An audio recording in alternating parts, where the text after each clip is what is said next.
जब आत्मा समझ करके उस परमात्मा राम को याद करे। राम का मतलब ये है जो सबके अंदर में रमने वाला राम, जो रोम रोम में रमने वाला राम, उसी को राम कहते हैं। अर्थात जिस राम से आत्मा की इतनी प्रीत है, जो आत्मा भी निराकार और वो राम भी निराकार, उससे इतनी प्रीत है जो उसके सिवाय और कोई याद ना आए। क्योंकि जिससे प्रीत होती है, जिससे संबंध होता है, उसकी तो याद स्वतः आती है।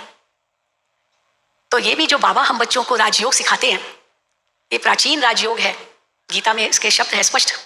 आत्मा का ज्ञान दूसरे अध्याय में अर्जुन को दिया और यही कहा कि आत्मा देखो, आत्मा देखो, शरीर को मत देखो।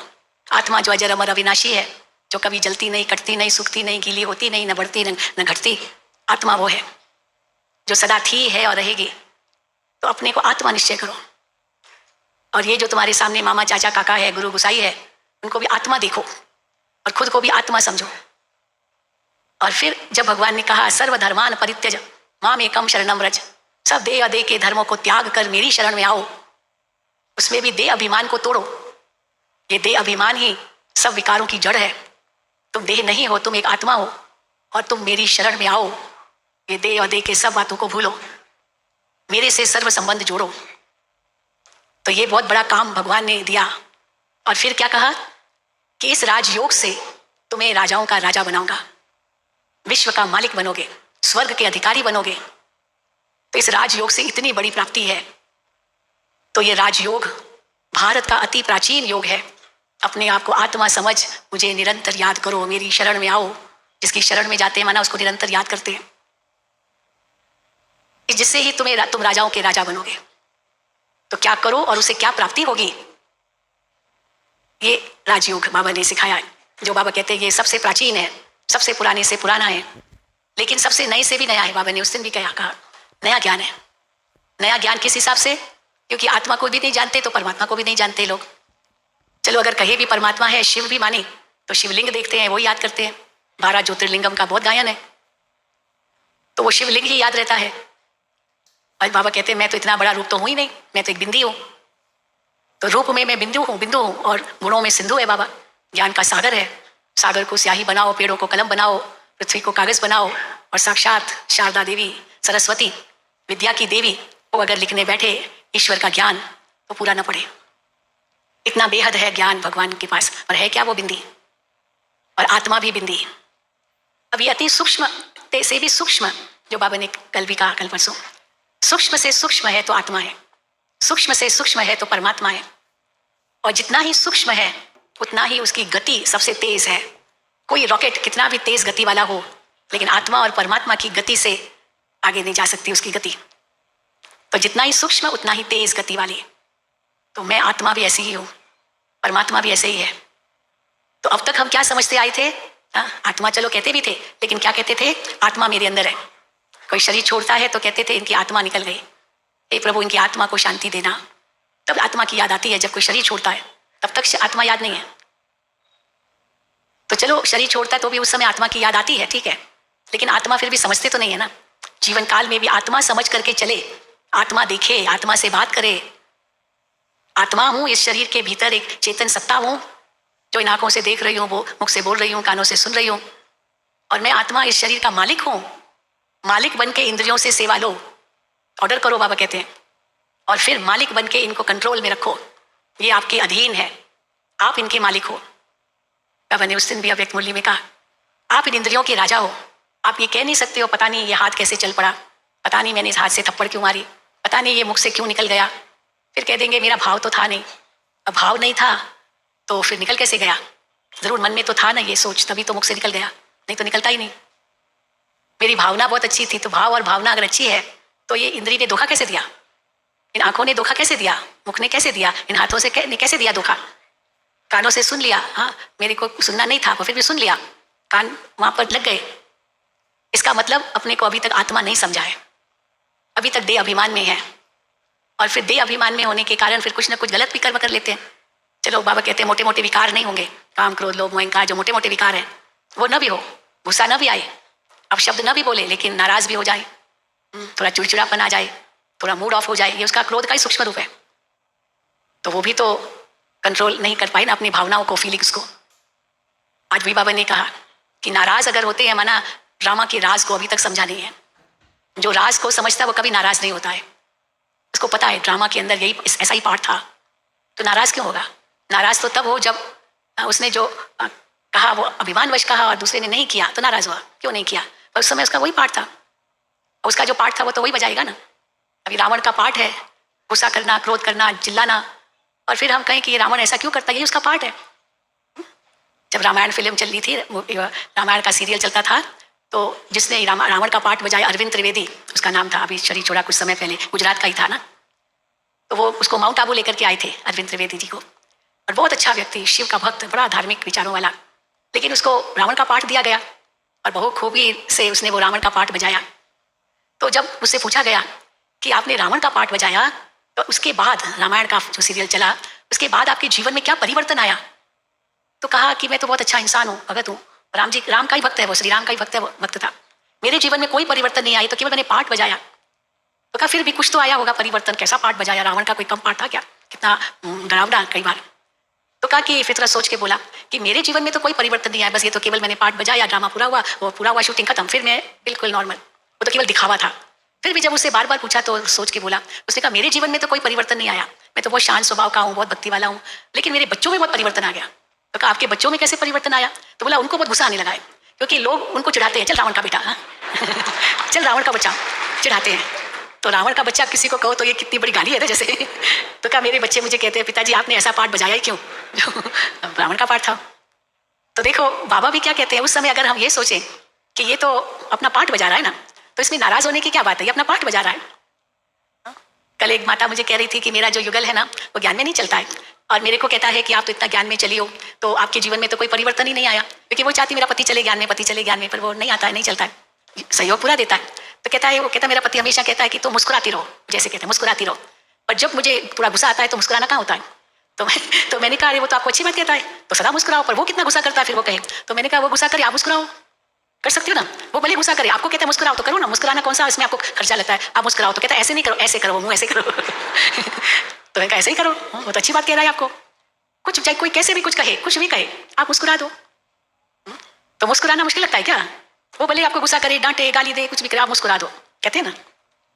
और मुस्कुराना सहज तब होगा जब हम अपने को आत्मा समझेंगे, क्योंकि मैं तो आत्मा हूँ, मैं तो प्रेम स्वरूप हूँ, मैं तो सुख स्वरूप हूँ, मैं तो शांत स्वरूप हूँ, मैं तो आनंद स्वरूप हूँ। तो जब हमारी ये सोच है तो मुस्कुराना तो मुश्किल नहीं है। लेकिन इसने मुझे ऐसे क्यों कहा, ये सच आया अंदर, मना तो अभिमान आया, तो मुस्कुराना थोड़ी होगा। तो हर वक्त मैं अपने आप को आत्मा समझूं, ये पहला कदम है। बाबा की याद भी तब आएगी जब पहले अपने को आत्मा समझो। जैसे तो भक्ति मार्ग में भी कहते भगवान को याद करो, भगवान को याद करो, कौन सी बड़ी बात है कहना। अब भी कहते शिव बाबा को याद करो, शिव बाबा को याद करो, क्या बड़ी बात है कहना। लेकिन सिर्फ शिव बाबा को याद करो कहने से नहीं होगी याद शिव बाबा की, जब तक अपने आप को आत्मा नहीं समझेंगे। क्योंकि आत्मा समझकर शिव बाबा को याद करो, याद है सेकंड स्टेज। क्योंकि अगर देह अभिमान में है तो जरूर देह के ही संबंध याद आएंगे। अब मैं फलाने नाम की हूँ, फलाना धर्म है, फलानी जाति है, फलानी भाषा है, फलाना प्रांत है, ये मैं समझ रही हूँ, तो शिव बाबा कहाँ याद आएगा। बाबा कई बार कहते ना मैं गुजराती हूँ, मैं मराठी हूँ, मैं पंजाबी हूँ, ये सब भूल जाओ। मैं कौन हूँ? कौन हूँ? आत्मा। क्योंकि मराठी, गुजराती, पंजाबी इसी में कितना लड़ते रहते हैं। फिर मैं हिंदू, मैं मुस्लिम, मैं सिख, मैं ईसाई, मैं फलानी जाति, न जाने कितनी जातियाँ हैं भारत में, इतनी जातियों में फंसे पड़े हैं, बात नहीं पूछो। ऊंच जाति, नीच जाति, ये जाति, वो जाति, और उस एक में भी कितनी और छोटी छोटी छोटी जातियाँ, न जाने क्या क्या, कितना भेद हो गया है संसार में, कितना सब बढ़ गया है। और आत्मा तो उसमें कोई भेद है ही नहीं, कोई भेद नहीं है, रूप में भी सब समान है, सिर्फ पाठ हर एक अपना अपना है बस। शिव बाबा और आत्मा दोनों में भी कोई रूप में अंतर नहीं है। कई बार बाबा कहते हैं ना ज्योति का साक्षात्कार हो गया, तो ये आत्मा का साक्षात्कार किया या परमात्मा का किया, ये पता नहीं चलता है। ऐसे नहीं कि परमात्मा का रूप हजारों सूर्यों से तेजोमय है, जो अर्जुन ने देखा हजारों सूर्यों से तेजोमय रूप, और वो कहीं बस करो, हाँ सहन नहीं कर सकता, वो एक सूरज का ही ताप सहन नहीं होता है, तो हजारों सूर्यों का ताप कैसे सहन होगा। लेकिन बाबा तो ऐसे है नहीं, बाबा तो अति शीतल है। तो हमने भी ईश्वर को क्या समझा था और बाबा ने आके अपना क्या परिचय दिया। इसीलिए बाबा ने कहा ये जैसे नया बाबा है, नया बाबा माना परमात्मा को नए रूप से पहचानो। एक बहन को मैं कोर्स करा रही थी, तो मैंने उसको बताया कैसे याद करना है, तो उसने कहा मेरी तो प्रैक्टिस है शिव को लिंग रूप में ही देखती हूँ, तो अगर मैं कहूँ भी ना शिव बाबा तो शिवलिंग ही मुझे याद आता है, शिवलिंग याद आता है। तो मैंने कहा अच्छा भले आप शिवलिंग याद कर लो, धीरे धीरे धीरे धीरे बदलती जाओ, क्योंकि जो अभ्यास पड़ा हुआ है वो इतना जल्दी निकलता नहीं ना। इसीलिए बाबा कई बार मुरलियों में कहते हैं कि पहले तो यज्ञ में जब बाबा ने ज्ञान दिया था परमात्मा का, तो ज्योतिर्लिंगम यही बाबा कहते थे, ज्योतिर्बिंदु नहीं। अब हमारे जो पुराने चित्र है त्रिमूर्ति, गोला, झाड़, उसमें जो लिखत है पहले वाले चित्र, उसमें शिवलिंग, शिव भगवान वाच्य, तो उसमें शिवलिंग ही आता है। ज्योतिर्लिंगम शिव भगवान वाच्य, तो ज्योतिर्लिंगम तो लिंगाकार। फिर धीरे धीरे बाबा ने कैसे परिवर्तन किया। और बाबा मुरलियों में कहते हैं कि अगर शुरू में ही ज्योतिर्बिंदु कहते तो कोई समझता ही नहीं, परंतु ज्योतिर्लिंगम के नाम से तो जानते हैं, क्योंकि भारत में कितने 12 ज्योतिर्लिंगम मठ है। तो धीरे धीरे कैसे बाबा ने ज्ञान को भी सूक्ष्म कर दिया। फिर बाबा ने ये भी कहा बच्चों को सिखाते, छोटे बच्चे को, उनको तो ABCD सिखाएंगे, फिर धीरे धीरे अक्षर जोड़ना सिखाएंगे, फिर वाक्य बनाएंगे धीरे धीरे। तो ये ज्ञान भी धीरे धीरे कैसे सूक्ष्म होता जा रहा है। बाबा की मुरलियाँ जब हम पढ़ते हैं, अभी कितनी बार रिवाइज की होगी, लेकिन जब भी हम पढ़ते हैं, जब भी सुनते हैं, जब भी सुनाते हैं, कोई ना कोई ऐसे राज एक एक वाक्य में होते हैं जो हमने पहले कभी नहीं सोचा था। ऐसा अनुभव होता है। वही मुरली दूसरी बार पढ़ो, कुछ ना कुछ और नवीनता मिलेगी। और बाबा कहते हैं अंत तक ये पढ़ाई चलेगी, जब तक संपूर्ण न बनो। और अंत तक बाबा यही कहते रहेंगे, अपने को आत्मा समझ, क्या करो, मुझे निरंतर याद करो, जब तक हम इसमें परफेक्ट नहीं हो जाएंगे, क्योंकि अंत में भी यही काम आएगा। तो कैसे निरंतर आत्मा समझकर बाबा को उस निरंतर रूप में याद करें। पहले तो ये हर वक्त हमको भान रहे, मैं आत्मा देख रही हूँ, केवल कहने तक नहीं है। सचमुच ये खिड़कियाँ हैं, आंखें खिड़कियाँ हैं। हम गाड़ी में बैठते हैं, खिड़की से बाहर देख रहे हैं, तो हम देख रहे हैं ना कि ये खिड़की है गाड़ी की, तो ये आंखें भी ऐसी खिड़की है, और मैं इस खिड़की द्वारा देख रही हूँ। आत्मा यहाँ भ्रिकुटी के मध्य विराजमान हूँ, ये खिड़की है। मैं आंखें नहीं हूँ, पर ये आंखें खिड़की है। मेरी जरूर है आंखें, शरीर की आंखें हैं। जब भी कोई बात सुनते हैं तो सचमुच ये महसूस करो। आजकल तो बड़ा फैशन हो गया है, मोबाइल ऑन रखते हैं, म्यूजिक सुनते रहते हैं, कान में हेडफोन होते हैं, पता भी नहीं चलता है आजकल वो मोबाइल वो जेब में और हेडफोन से बातें करते हैं। यूट्यूब से ये क्या कहते हैं, ब्लूटूथ रहता है, या क्या गले में डाल करके बातें कर रहे हैं, कान में डाल के, और हम सोचते हैं ये किससे बातें कर रहा है, क्या बातें कर रहा है, लेकिन अंदर ही अंदर बात हो रही है, वो कान में पड़ा है। लेकिन पता है ना, ये जो हम डालते हैं ईयरफोन, तो जैसे ईयरफोन एक अलग चीज़ है, एक मेरे कान में है तो पर ईयरफोन है, ये पता तो है ना। इसी प्रकार कान भी ईयरफोन का ही काम करते हैं। कान भी क्या ईयरफोन ही है ना, आत्मा उनसे सुनती है। ये मुख माइक का काम कर रहा है, मुझे पता है ये माइक मेरे आगे है, तो क्या मैं बोलते समय ये सोच सकते हो ये मुख भी मेरा माइक है। मुझे याद है जब पहली बार हम कुछ रिकॉर्डिंग कर रहे थे, तो मुझे कहा गया कि देखो तुम रिकॉर्डिंग कर रही हो ना, आप ये सोचो ये रिकॉर्डिंग जो आपकी होगी वो आवाज़ आपका फिक्स हो गया। अब आप कहो कि ये मैंने कहा ही नहीं है, ये नहीं चलेगा, ये आपका आवाज़ रिकॉर्ड हो गया। इसलिए जब भी आप कुछ भी माइक पर बोलो तो बहुत सावधानी से बोलो, क्योंकि वो रिकॉर्ड हो जाएगा। और मैं माइक पर बोलना मना, हर एक रिकॉर्ड कर सकता है। इसलिए जो आपको आप चाहते हो कि किसी को पता न चले तो बोलो भी नहीं ना, क्योंकि ये मुख भी आपका माइक है। ये मुख भी क्या है, माइक है ना। अब मैं माइक पर बोल रही हूँ, रिकॉर्डिंग हो रही है, मेरे सामने वीडियो कैमरा रखी है, वो रिकॉर्डिंग हो रही है। मैं कह नहीं सकती हूँ कि मैंने ये नहीं बोला है, मैंने ये नहीं किया, रिकॉर्ड हो गया। आजकल सब कुछ ट्रांसपेरेंट है, सब कुछ रिकॉर्ड हो जाता है, कुछ भी छिपका नहीं है, कुछ भी गुप्त नहीं है। इसीलिए कहते हैं ट्रांसपेरेंट बनो। ट्रांसपेरेंट बनो ना, अंदर बाहर एक, उसको कहते हैं ट्रांसपेरेंट। क्योंकि जो आपके भीतर है वही बाहर अवश्य आएगा भी, तो जो आपके बाहर है वही भीतर हो, तब कहेंगे हाँ सच्चे हैं। पर भीतर एक बाहर दूसरा, तो बाहर पता चल जाएगा, भीतर का भी पता चल जाएगा एक दिन। कुछ भी छिपता नहीं है, कुछ भी नहीं छिपता है। तो जबकि कुछ भी नहीं छिपता, वैसे चलो छिप भी जाए, लेकिन आत्मा के अंदर भी तो रिकॉर्ड हो रहा है सब कुछ। कोई भी आप कर्म करते हो, कोई भी शब्द बोलते हो, कोई भी बात सोचते हो, वो आत्मा में संस्कार में रिकॉर्ड हो जाता है, और फिर वो आत्मा के साथ चलता है। आप किसी दूसरे से छिपाओ, पर खुद से नहीं छिपा सकते हो। चलो बाबा से भी छिपाओ, बाबा तो कई बार कहते हैं मैं क्यों एक का थॉट रीडर थोड़ी हूँ, एक के अंदर में क्या चल रहा है मैं क्यों जानूँ। बाबा को क्या पड़ी, बाबा को बहुत काम है। कई बार हम लोग भी कहते हैं ना, हाँ मेरे ने ये कुछ किया, किसी को पता न चल जाए। चलो किसी को ना भी पता चल जाए, पर मेरे अंदर तो पता है ना, मुझे तो पता है। और कई बार ऐसे होता है, हम अपनी राम कथा किसको सुनाते हैं, कोई हमारी प्रॉब्लम सुनाते हैं, दूसरों को सुनाते हैं, और कई तो कहते हैं हमको क्यों सुनाते हो अपनी प्रॉब्लम, क्योंकि उनकी प्रॉब्लम्स भी बहुत है, उनकी अपनी प्रॉब्लम्स कितनी होगी, समस्याएं कितनी होगी, और मेरी समस्या सुन के क्या करेंगे। उनको अपना ही देखना है, वो भी पूरा नहीं देख पाते, तो हमारा क्या देखेंगे। या कई बार हम कहते हैं लोग क्या कहेंगे, लोग क्या कहेंगे, हम ये करेंगे लोग क्या कहेंगे। अरे लोग क्या कहेंगे ये क्यों सोचते हो, हमको क्या होगा उससे वो नहीं सोचते। लोग क्या कहेंगे, लोग संग्रह, लोगों को टाइम कहाँ है हमारे बारे में सोचने का भी, उनको अपना ही प्रॉब्लम बहुत है। हमारा क्यों सोचेंगे वो, पर हमारा हमको अपने लिए सोचना है। क्या सोचना है कि मैं कौन और मेरा कौन, बस हर वक्त यही सोचना है। आज भी बाबा ने कहा कर्म भी करो, कर्म को छोड़ना नहीं है। तुम कर्म सन्यासी नहीं हो, कर्म योग सन्यासी जरूर हो। कर्म तुमको छोड़ना नहीं ना, कोई कर्म छोड़ सकता। आत्मा जब शरीर में है तो कर्म भी साथ साथ है। आत्मा के अंदर कर्म करने के संस्कार है, इसीलिए वो शरीर भी उसको मिलता है, क्योंकि वो संस्कार कर्म के वो शरीर द्वारा ही व्यक्त करेगी। लेकिन कर्म योग संन्यास है, कर्म भी करो, पर वो कर्म शिव बाबा की याद में करो। क्योंकि ये जो मैं कर्म कर रही हूँ, कर रहा हूँ, इसके पीछे लक्ष्य क्या है, केवल आजीविका के लिए नहीं है। ये बाबा को प्रत्यक्ष करने लिए अगर ये बुद्धि में आए तो उस कर्म में योग समाया हुआ है। मेरे पेट के लिए कर रहा हूँ तो फिर वो योग थोड़ी होगा, उसमें कर्म करते हैं तो। ऑफिस में जाते हैं, कई कहते हैं मैं तो ऑफिस में मैं तो परेशान हो जाता हूँ, ऑफिस में माँ बाबा की याद ही नहीं रहती है। वहाँ झंझट है ऑफिस में, बस याद करना है ऑफिस हमको, कोई भी ये सब नहीं करना। लेकिन बाबा कहते नहीं, ऑफिस में जाना है, सेवा अर्थ जाओ ना, आप उसको सेवा समझो ना। आपके पास आएंगे लोग, आपसे राय लेंगे, बहुत मुसीबतें दुनिया में, और आपको देख रहे इतने खुश है तो आपको पूछेंगे आप इतने खुश कैसे हैं, आते हैं ना, इतने खुश कैसे है पूछेंगे, आप उनको बताएंगे कैसे टेंशन से मुक्त होना होता है। क्योंकि बहुत टेंशन है दुनिया में, बहुत चिंताएं हैं लोगों को। तो आपकी जहाँ भी है सेवा है, सेवा सेवा सेवा, और जहाँ सेवा है वहाँ बाबा की याद है, समझेंगे। क्योंकि सेवा किसकी कर रहे हैं? बाबा की सेवा। वो एक कहानी सुनाते हैं ना, हमारी सारी बात सोच पर निर्भर है, बस हम कैसे सोचते हैं। वो कहानी सुनाते हैं कि एक मंदिर का निर्माण हो रहा था और उस मंदिर के निर्माण के लिए पत्थर थे बड़े बड़े, वो तोड़ने थे। तो 3 मजदूर पत्थर तोड़ रहे थे। तो एक मजदूर से पूछा, क्या कर रहे हो ये? तो उसने कहा, साहब क्या करूँ मैं, क्या कहूँ, बस अपना नसीब फोड़ रहा हूँ। अंदर दुखी था बहुत। अब पत्थर ही तोड़ना क्या बड़ी वरना बहुत बड़ा काम तो नहीं था, पत्थर ही तोड़ना है, मेरा नसीब फोड़ रहा हूँ यहाँ, ये कह दिया। तो नसीब तो पत्थर को तोड़ रहा है, अपना नसीब को फोड़ रहा है। तो बड़े दुखी मन से कर रहा था काम। फिर थोड़ी दूर पर दूसरे व्यक्ति को देखा, वो भी पत्थर ही तोड़ रहा था। तो उससे पूछा, क्या कर रहे हो? तो कहता है, साहब बस पेट के लिए मेहनत कर रहा हूँ, पेट के लिए मेहनत कर रहा हूँ। अब वो तोड़ेगा तभी तो रात को शाम को उसको कुछ तनख्वाह मिलेगी जिससे वो अपना पेट भरेगा। लेकिन थोड़ी दूर पर तीसरा व्यक्ति भी वही पत्थर ही तोड़ रहा था। तो उससे पूछा, तुम क्या कर रहे हो? तो कहा, अरे मैं तो मंदिर बना रहा हूँ, मैं तो मंदिर बना रहा हूँ, काम तो कुछ छोटा ही कर रहा था। तो कहाँ पर नसीब फोड़ रहा हूँ, कहाँ पेट के लिए कर रहा हूँ, कहाँ मंदिर बना रहा हूँ, कर्म वही था। बाबा कई बार माताओं के लिए कहते हैं, अब रोटी बना रही है और गोल गोल गोल बड़ी अच्छी रोटी बन रही है, क्या उस समय ये सोचते मैं सृष्टि चक्र बना रही हूँ? माताएं, गुजराती माताएं तो बहुत अच्छी पतली पतली गोल गोल रोटी बनाती है, और दूसरे बनाएंगे तो ऑस्ट्रेलिया का नक्शा या इंडिया का नक्शा बन जाएगा। लेकिन गुजराती माताएं तो बहुत अच्छी रोटी बनाती है, फुल्का बनाती है, खूब फूलता है, और जितने भी खा जाओ आपको लगेगा ही नहीं कि खाया भी है ऐसे। तो जब बनाती हो गोल गोल अपने आप बन जाती है, तो सृष्टि चक्र घुमा रही हूँ, ऐसा अनुभव करो। तो कोई भी कार्य हो उसमें बाबा की याद सही जा सकती है, माना बाबा की याद, माना उसमें ज्ञान रहा हो। अब ज्ञान देने वाला कौन?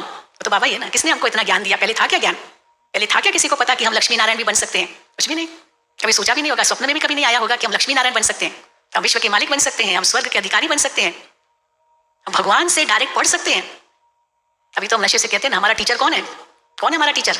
स्वयं भगवान। हम कई बार सुनाते हैं कि एक हमारे में शिविर में एक भाई आया था, वो PhD था, बहुत अच्छी उनकी, वो प्रोफेसर भी था। तो मैंने उससे ऐसे ही पूछा कि आपके प्रोफेसर कौन थे, क्योंकि PhD करने के लिए भी कोई प्रोफेसर चाहिए ना जो उनका सैंक्शन करे।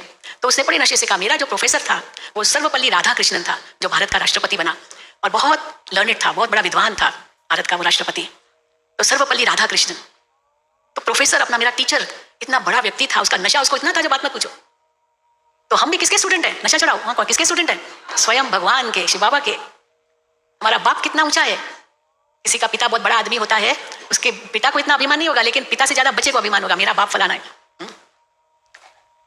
राजा को इतना नहीं होगा, वो तो सोचेगा मैं तो सेवक हूं, पर राजा का जो बेटा होगा, मैं राजकुमार हूं, नशा दिखाएगा। पिता नहीं दिखाएगा इतना, पर बेटा दिखाएगा, भले बेटे के नाम पर न भी हो कुछ। एक बार एक बच्चा किसी गाड़ी के पास खड़ा था, तो मैंने ऐसे पूछ लिया, क्योंकि थोड़ा हमारी गाड़ी भी थी, वो इसको तो सड़काना था उनकी गाड़ी को। तो हमने कहा, ये किसकी गाड़ी है? किसकी गाड़ी है पूछा। अब बच्चा था करीब 10-12 साल का, तो कहता है मेरी गाड़ी है। सीधा, अभी उसके नाम पर भी नहीं होगी, उसके पिता के नाम पर होगी, लेकिन बड़े नशे से कहा ये मेरी गाड़ी है। अच्छा, मैंने कहा आपकी गाड़ी है, तो अभी इसको बच्चे को क्या कहेंगे? तो परंतु ये नहीं कहा कि मेरे डैडी की गाड़ी है, नहीं मेरी गाड़ी है। नशा है ना, जो बाप का है वो मेरा है। तो बाबा भी हमें क्या कहते हैं, बच्चे नशा रखो, जो मेरे पिता का है वो मेरा है। जब भी हम बाबा को याद करें, हम क्या महसूस करें, जो बाबा का है वो मेरा है। बाप है तो वर्षा साथ में है, ऐसे हो ही नहीं सकता कि बाबा याद रहे और वर्षा साथ में याद न रहे, क्योंकि बाप माना वर्षा, बाबा ये भी कहते हैं। अगर वर्षा भी याद आया तो बाबा जरूर याद आएगा कि देने वाला कौन है। बाप याद आया तो वर्षा भी जरूर याद आएगा कि बाप हमें क्या देता है। और उतना ही पिता से सच्चा प्यार होगा, तभी तो अधिकारी बन सकेंगे ना। अगर अधिकारी बनना है तो उतना प्यार रखो, उतना आज्ञाकारी बनो। अब पिता का आज्ञाकारी है ही नहीं, और सोचे मुझे अपने पिता की प्रॉपर्टी मिल जाए। पिता कहेगा मैं नहीं देता हूँ। आज भी बाबा ने कहा वो ट्रस्ट में दे देंगे। राजा था, कश्मीर का राजा, उसने अपनी सारी प्रॉपर्टी ट्रस्ट में दे दी, वो आर्य समाजियों के नाम पर कर दी, ऐसे बताते हैं। तो ट्रस्ट में दे देते हैं, कोई ना कोई संस्था में दे देते हैं। बच्चे को तब देवी जब बच्चा उसका इतना आज्ञाकारी भी तो हो ना, सच्चा प्यार भी तो हो ना बच्चे के साथ, या बच्चे का भी इतना ही प्यार हो। तो जहाँ स्नेह है वहाँ प्राप्ति भी है ना, और वहाँ याद भी है। हम यही बताते हैं ना, राजयोग में माना आत्मा को परमात्मा से संबंध जोड़ना है, और ये संबंध भी तब होगा जब पहले परिचय हो, फिर उसके साथ इतना ही स्नेह हो, तो ऑटोमेटिकली वो संबंध अनुभव होगा और प्राप्ति होगी। इसलिए बाबा कहते हैं जो भी कर्म करो, कर्म को छोड़ना नहीं है, कर्म सन्यासी नहीं बनना है, कर्म भी करना है, पर वो कर्म शिव बाबा की याद में हो। एक बार दादी जानकी, हम टीचर्स का क्लास करा रही थी, बहुत अच्छी बात दादी ने सुनाई, टीचर्स को सुनाई। कई टीचर्स होती है ना, कई माताएं भी, भाई भी होंगे, कोई भी, अब थोड़ी तबीयत ठीक नहीं है, अब और कोई है नहीं जो खाना खाने वाला है, मैं अकेला हूँ, अब अकेली हूँ, अब अकेले के लिए क्या पकाएंगे। लेकिन अगर ये बुद्धि में है कि शिव बाबा को भी भोग लगाना है तो जरूर मैं पकाऊंगी। अगर मैं सोचती मुझे अपने लिए ऐसे ही बस थोड़ा बहुत चूड़ा खा लेंगे हो गया, लेकिन नहीं, बाबा को भोग लगाना है, तो बाबा को भोग लगाना है, इसलिए थोड़ा पकाना तो पड़ेगा, क्योंकि ताज़ा भोग होना चाहिए, वो पकाया हुआ फिर भोग लगाए। तो कई टीचर्स क्या समझते हैं, आज तो मेरा पेट ठीक नहीं है ना, मैं खिचड़ी खा लूंगी, बस कोई बात नहीं, कुछ नहीं खिचड़ी। लेकिन क्या उस समय हम ये सोचते हैं भले खिचड़ी खाओ, लेकिन मैं खिचड़ी खाऊंगी ये सोचती हूँ, या आज बाबा को मैं खिचड़ी का भोग लगाऊंगी, ऐसे कहो ना। तो मैं बाबा को खिचड़ी का भोग लगाऊंगी तो उसमें बाबा की याद तो रहेगी, पर आज तबीयत ठीक नहीं है, मैं खिचड़ी खाऊंगी, मैंने बाबा तो भूल गया, भोग लगाना भी भूल गया, और मैं खिचड़ी खाऊंगी नहीं, आज बाबा को मैं खिचड़ी का भोग लगाऊंगी, बहुत प्यार से खिचड़ी बनाऊंगी। तो बाबा खाएगा तो मैं भी तो खाऊंगी, खाली बाबा ही थोड़ी खाएगा। पर उस समय बाबा को भोग लगाना है तो केवल मैं खिचड़ी खाऊंगी ये याद नहीं आया, लेकिन उसमें भी बाबा याद आया। आज बाबा को ये खिलाएंगे, आज बाबा को ये करें, हाँ तो बाबा याद आएगा ना। लेकिन ये तब होगा जब हम अपने आप जैसे बाबा को समर्पित हैं। अगर हम अपने अंदर में समर्पित नहीं है बाबा को तो मैं याद आता रहेगा। इसीलिए बाबा कहते हैं जब मैं कहना हो तो कहो मैं आत्मा। आत्मा मैं कहने की आदत है, मैं हाँ मैं। पर मैं केवल ऐसे नहीं जोड़ो, मैं आत्मा। तो हर वक्त मैं आत्मा, तो आत्मा अभिमानी स्थिति रहेगी। और जब मैं आत्मा कहा तो ऑटोमेटिकली मेरा जैसे ही आएगा तो मेरा बाबा ही निकलेगा। मेरा कहा माना मेरा बाबा, तो ये निरंतर योग हो गया। तो विधि क्या है? वो स्नेह बाबा से। लेकिन ये स्नेह भी हमारा तब बढ़े जब बाबा से के प्रति इतनी लगन हो, और लगन भी तब बढ़े जब बाबा की विशेषताओं को हम पहचानें। और विशेषताओं को पहचानेंगे तो उनके प्रति आकर्षित होंगे। आज हम किसी के भी प्रति आकर्षित होते हैं तो उनके गुणों पर आकर्षित होते हैं। चलो कोई की सुंदरता पर आकर्षित होते हैं, कोई ने मुझे कुछ प्राप्त कराया उस पर आकर्षित होते हैं, कोई के ज्ञान पर आकर्षित होते हैं। कई बातें हैं, आकर्षण के कई कारण होते हैं। लेकिन अगर हम देखें कि चाहे कितने भी कारण बन जाए इस संसार में एक दो के प्रति आकर्षण के, लेकिन इन सब में ऊंचे से ऊंचा तो भगवान ही है। अभी मान लो कोई व्यक्ति सत्यवादी है, वो सच्चा है, तो हम कितने आकर्षित होते हैं उस व्यक्ति पर। हम कहेंगे ये व्यक्ति बड़ा सच्चा है।